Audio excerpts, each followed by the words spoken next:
Shalom Bapak dan teman-teman.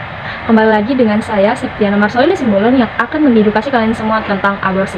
Di sini saya mengangkat sebuah judul yaitu How We Deal with the Practice of Abortion. Apakah kita harus menerima aborsi atau kita harus menolak aborsi? Nah, sebelum teman-teman membuat keputusan atas pertanyaan tersebut, kita perlu mengetahui terlebih dahulu apa sih itu aborsi, bagaimana prakteknya, apa dampaknya, dan sebagainya. Nah, pasti pada penasaran, sejauh mana sih orang Indonesia mengenal tentang aborsi dan apa yang mereka pikirkan ketika mereka mendengar kata aborsi. Maka dari itu, mari kita cek sama-sama melalui wawancara berikut ini. What do you think about abortion? Ya, saya pernah mendengar kata aborsi. Saya pernah mendengarnya di pelajaran saya waktu SMA. Menurut saya aborsi itu adalah proses pengguguran janin dari dalam kandungan. Yes, I see it from the internet and also the movie. I think abortion is like killing the baby inside the mom's belly. Jadi saya pernah mendengar kata aborsi di TV. Menurut saya aborsi itu salah satu bentuk pembunuhan yang dilakukan oleh ibu dari janin tersebut atau calon bayi tersebut karena dia tidak menginginkan anak tersebut. Nah, kita telah mendengar pendapat dari para remaja Indonesia tentang aborsi. Ternyata mereka semua sudah pernah mendengar kata aborsi, namun kita perlu mempelajari lebih dalam lagi tentang apa itu aborsi. Nah, sebelum itu saya ingin menyampaikan bahwa ada beberapa pesan yang ingin disampaikan dalam pembicaraan kita hari ini, yaitu yang pertama, aborsi salah, baik dalam ranah hukum maupun ranah teologis. Kita akan kita perdalam lagi. Yang kedua, dampak aborsi sangat besar, baik dalam kesehatan fisik maupun mental seseorang. Wah, ternyata sangat berbahaya ya teman-teman. Dan yang ketiga, jika kita memikirkan lebih dalam lagi ya teman-teman, aborsi dapat menjadi salah satu pemicu budaya seks bebas meningkat dan angka populasi perempuan akan menurun, serta peningkatan penyakit klinis maupun psikologis akan juga mengalami peningkatan. Dan yang terakhir adalah penerimaan aborsi akan mengarahkan perubahan pola hidup bermasyarakat menjadi ke arah yang lebih negatif. Seperti yang pertama, bisa meningkatkan angka kematian, dan angka seks bebas di dalam bermasyarakat itu juga akan meningkat, dan angka populasi perempuan akan menurun, serta etika dan moral dalam kehidupan bermasyarakat akan mengarah ke arah yang lebih negatif. Nah teman-teman, kita akan masuk ke dalam materi kita hari ini tentang aborsi. Yang pertama kita akan buka dengan pengertiannya itu sendiri. Jadi saya mengangkat 3 pengertian berdasarkan asal katanya itu sendiri. Yang pertama berasal dari bahasa Latin, yang kedua bahasa Arab, dan yang ketiga bahasa Inggris. Nah, dari bahasa Latin itu aborsi disebut sebagai abortio, yang berarti pengeluaran hasil konsepsi dari uterus secara prematur pada umur kandungan di mana janin itu belum bisa hidup di luar kandungan. Lalu yang kedua, kalau berdasarkan bahasa Arab itu disebut sebagai masdar, yang berarti adalah perempuan yang melahirkan secara paksa dalam keadaan belum sempurna penciptaannya. Lalu yang ketiga yaitu abortion, yang sudah kita sebutkan tadi, yaitu di dalam bahasa Inggris yang berarti gugur kandungan atau keguguran. Jadi dapat disimpulkan teman-teman, pengertian dari aborsi itu sendiri adalah tindakan penghentian, pengakhiran, dan pengeluaran kehamilan yang sudah terkonsepsi sebelum waktunya. Nah, itu didukung oleh penelitian dari Ansor 2008-2006 serta Natwat Mozo tahun 2010. Nah teman-teman, dari tadi kita sudah mendengar kata melahirkan, kata mengandung gitu ya kan, janin. Nah tentu kalau ditanya nih, siapakah menjadi target praktik aborsi ini sendiri, tentu kita tahu jawabannya bahwa targetnya adalah seorang wanita atau perempuan. Tapi kita perlu mengetahui lebih dalam lagi bahwa seorang wanita yang mengalami aborsi itu biasanya berada pada umur rentang remaja hingga dewasa dengan kondisi-kondisi tertentu. Artinya tidak semua wanita mengalami aborsi, hanya beberapa wanita yang memang memilih untuk melakukan tindakan aborsi, di mana aborsi dapat terjadi pada wanita yang hamil namun tidak ingin memiliki anak dengan alasan tertentu. Contohnya hamil di luar nikah atau mengalami pelecehan seksual gitu ya. Tapi ada juga beberapa yang bukan karena mereka tidak ingin memiliki anak, tapi mungkin seperti karena kondisi medis. Untuk menyelamatkan nyawanya mereka harus mengorbankan nyawa anaknya dalam kandungan gitu. Nah, maka sering sekali aborsi ini menjadi keputusan atau solusi akhir untuk kondisi-kondisi yang sudah saya sebutkan sebelumnya.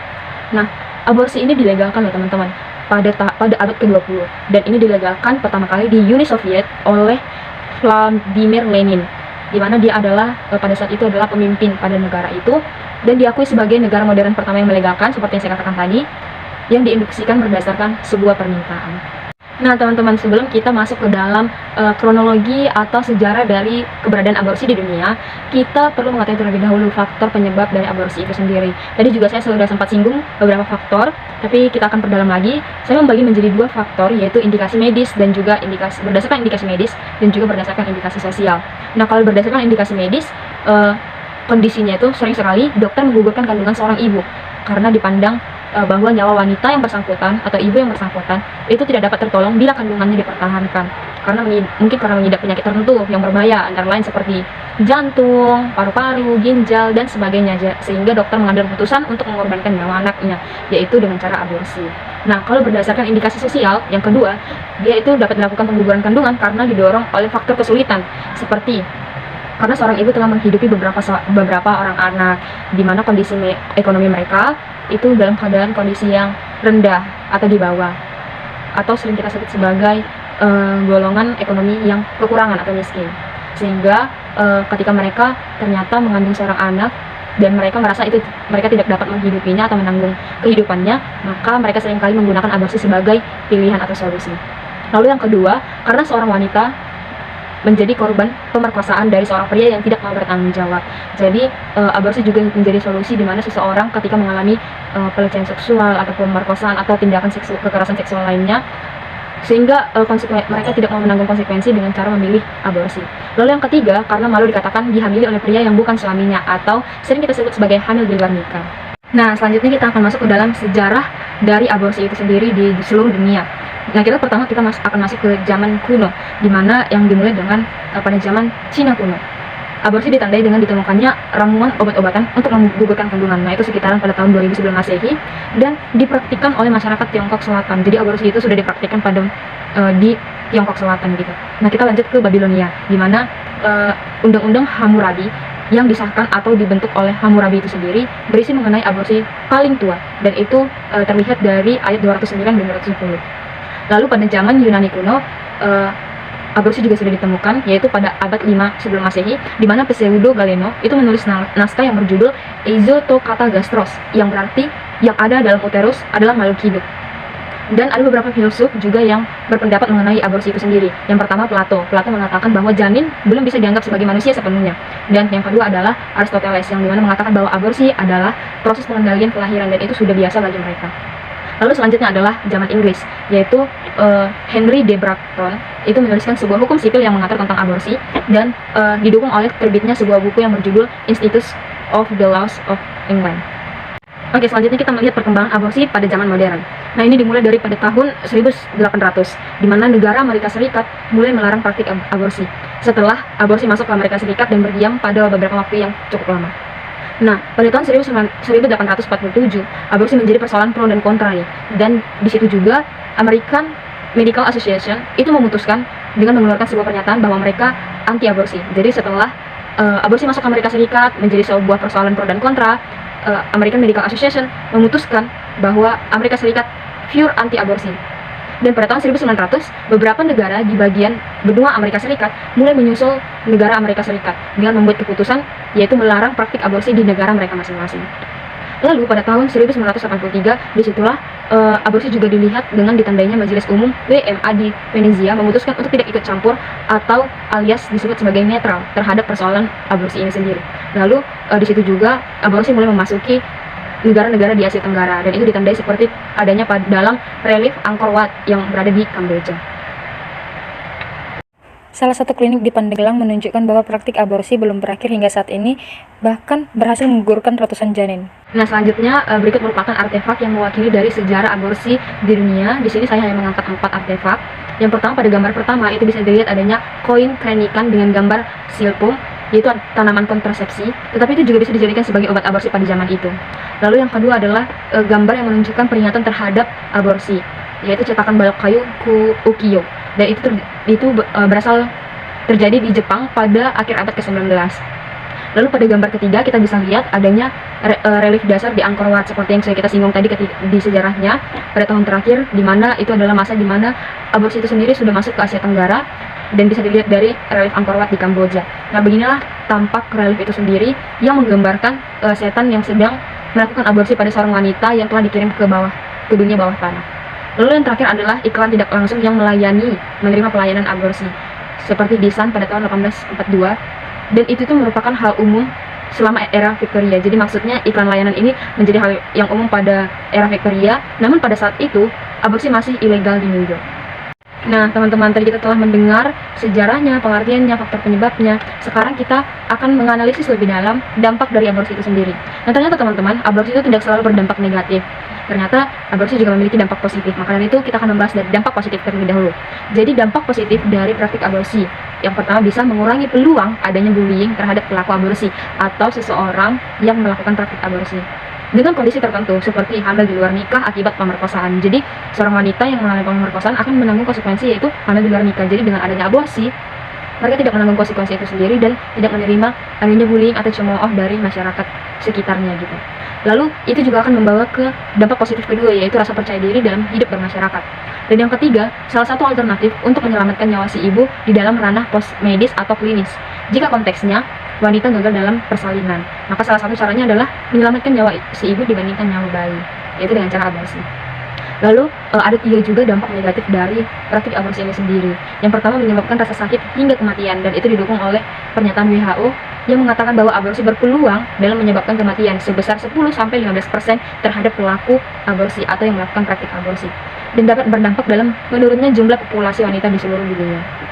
Nah, yang kedua, kerusakan fisik seperti kerusakan lahir rahim, infeksi, pendarahan hebat, kanker, bahkan bisa berpotensi untuk menimbulkan penyakit-penyakit komplikasi lainnya. Lalu yang ketiga, menyerang mentalitas pelaku seperti rasa bersalah yang berlebih, trauma, depresi, keinginan ingin bunuh diri, penyesalan, dan sebagainya. Nah, cukup berbahaya ya teman-teman. Itulah mengapa kita harus memikirkan lebih dalam lagi pertanyaan kita di awal. Apakah kita harus berdamai dengan aborsi dan menerimanya, atau kita harus menolak aborsi? Nah, selanjutnya kita akan bahas tentang signifikansi aborsi terhadap negara Indonesia. Seperti yang kita ketahui ya teman-teman, bahwa negara Indonesia tingkat seks bebasnya masih rendah dibandingkan negara-negara bagian barat gitu ya. Jadi ketika aborsi ini dilegalkan atau diterima oleh negara Indonesia, maka salah satu signifikansinya adalah bisa meningkatkan budaya seks dan berpotensi masuk ke dalam kehidupan bermasyarakat. Dan Indonesia masih sangat jauh dari budaya seks bebas akibat konsekuensi yang berat ditanggung, yaitu hamil di luar pernikahan. Maka dari itu budaya seks masih sangat rendah di Indonesia. Ketika aborsi diterima, maka ada solusi dari konsekuensi budaya seks itu sendiri gitu. Dan itu bisa meningkatkan budaya seks di Indonesia, budaya seks bebas maksudnya. Lalu yang kedua, peningkatan angka kekerasan seksual gitu. Nah, salah satu konsekuensi dari kekerasan seksual adalah hamil di luar nikah, dan itu harus diatasi gitu ya teman-teman. Nah, aborsi itu bisa menjadi salah satu solusi untuk mengatasinya. Maka ketika aborsi dilegalkan, aborsi diterima, maka peningkatan angka kekerasan seksual juga akan terus meningkat di Indonesia, dan itu sangat berbahaya dalam kehidupan bermasyarakat. Lalu yang ketiga, angka populasi manusia menurun. Nah, seperti yang kita sudah bahas tadi sebelumnya, salah satu dampaknya adalah kematian atau penyakit klinis yang sangat kompleks gitu. Dan itu akan berujung pada kematian. Dan angka kematian yang tinggi itu bisa menurunkan angka populasi manusia, terkhususnya perempuan ya teman-teman. Jadi bukan hanya bayinya yang dibunuh, tapi ibunya juga berpotensi untuk mengalami kematian gitu. Lalu yang keempat adalah kebutuhan klinis yang meningkat. Aborsi menyebabkan komplikasi pada tubuh seseorang, sehingga membutuhkan pengobatan yang besar juga, dan itu akan berdampak pada stabilitas ekonomi seseorang. Ketika seseorang mengalami kompleksitas penyakit kompleks, maka mereka akan terhenti untuk melakukan aktivitas dalam mencari atau meningkatkan pemasukan ekonomi mereka, tetapi pengeluaran ekonomi mereka meningkat. Jadi adanya ketidakseimbangan antara pengeluaran yang tinggi dan pemasukan yang rendah, maka berdampak juga ke ekonomi mereka gitu. Nah teman-teman, setelah kita melakukan banyak pembahasan tentang aborsi dan hampir menyelesaikannya, jadi kita balik lagi ke pertanyaan sebelumnya, apakah teman-teman akan menerima atau menolak aborsi? Karena menurut wawasan Kristen Alkitabiah, Alkitab dan gereja sendiri dengan tegas menolak aborsi, karena aborsi sebuah pelanggaran terhadap ketetapan Tuhan, di mana Alkitab sendiri mengajak kita untuk menghormati hidup manusia sejak dari awal, karena hidup dan mati manusia itu merupakan otoritas Tuhan dalam menentukannya gitu. Serta aborsi ini sendiri juga masuk ke dalam kategori pembunuhan gitu. Dan itu jelas dilarang seperti di dalam Keluaran 20 ayat 13. Nah, aborsi hanya boleh dilakukan dalam keadaan darurat sebagai cara untuk menyelamatkan ibunya. Jadi aborsi dilakukan karena alasan aborsi yang dilakukan karena alasan lain jelas dilarang dan ditolak oleh Alkitab. Nah, berikut merupakan sumber utama yang saya gunakan dalam menyusun pembicaraan kita hari ini, dan berikut merupakan daftar pustaka dalam saya menyusun presentasi ini. Sekian dan terima kasih. Nah teman-teman, saya mengajak teman-teman untuk mengatakan say no to abortion. Sampai jumpa di pembicaraan kita selanjutnya. Bye bye.